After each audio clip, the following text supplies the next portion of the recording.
মহাকাশ বিজ্ঞানে পদার্পণ করে গৌতম আদানির আদানি গ্রুপ ইতিমধ্যেই চ্যালেঞ্জ জানিয়ে দিল ইলন মাস্কের স্পেস এক্সকে।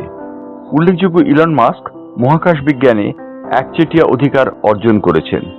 সেই ইলন মাস্ককে স্মল স্যাটেলাইট লঞ্চ ভেহিকল উৎপাদন করে রীতিমতো চ্যালেঞ্জের মুখে ফেলে দিল গৌতম আদানি।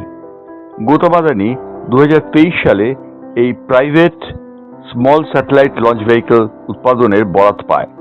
উল্লেখযোগ্য, 2023 সাল থেকেই এই স্মল স্যাটেলাইট লঞ্চ ভেহিকলের বাজার উন্মুক্ত করে দেওয়া হয় ভারতে। ইসরো এর আগে সম্পূর্ণ দায়িত্বে ছিল এই স্মল স্যাটেলাইট লঞ্চ ভেহিকলের।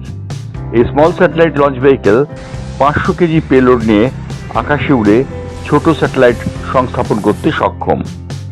উল্লেখযোগ্য যে আদানি গ্রুপের অন্যতম প্রতিদ্বন্দ্বী ছিল ভারত ডায়নামিক্স এবং হিন্দুস্তান এরোনটিক্স লিমিটেড, কিন্তু এই দুজনকে পিছনে ফেলে দিয়ে প্রায় 300 কোটি টাকায় এই বরাত পেয়েছে গৌতম আদানির আদানি গ্রুপ। আদানি গ্রুপ ইতিমধ্যেই ইলন মাস্কের এই কোম্পানিকে যে চ্যালেঞ্জে ফেললো তা বলে দেবার অপেক্ষা রাখে না। স্মল স্যাটেলাইট ভেহিকল উৎপাদনের ক্ষেত্রে 2023 সাল থেকে ভারতের বাজারটি উন্মুক্ত হয়।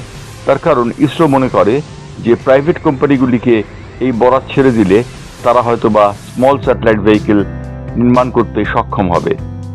ইসরোর এই ভাবনার ফলেই ভারতীয় বাজারটি উন্মুক্ত হয়েছে এবং ভারতীয় বাজার উন্মুক্ত হওয়ায় আদানিরা অন্যতম বিডার হিসেবে এই চ্যালেঞ্জ গ্রহণ করেছেন।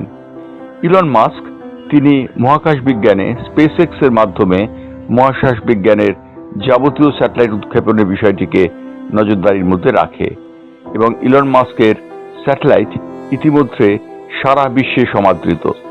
তাকে চ্যালেঞ্জ জানাতে গৌতম আদানির এই স্মল স্যাটেলাইট লঞ্চ ভেহিকল ইতিমধ্যেই সাড়া জাগিয়েছে এবং বিশ্বের বিভিন্ন দেশের দৃষ্টি আকর্ষণ করেছে। সুতরাং বলাই বাহুল্য, ইলন মাস্ককে যে চ্যালেঞ্জ জানাচ্ছেন গৌতম আদানি তা বলে দেবার অপেক্ষা রাখে না।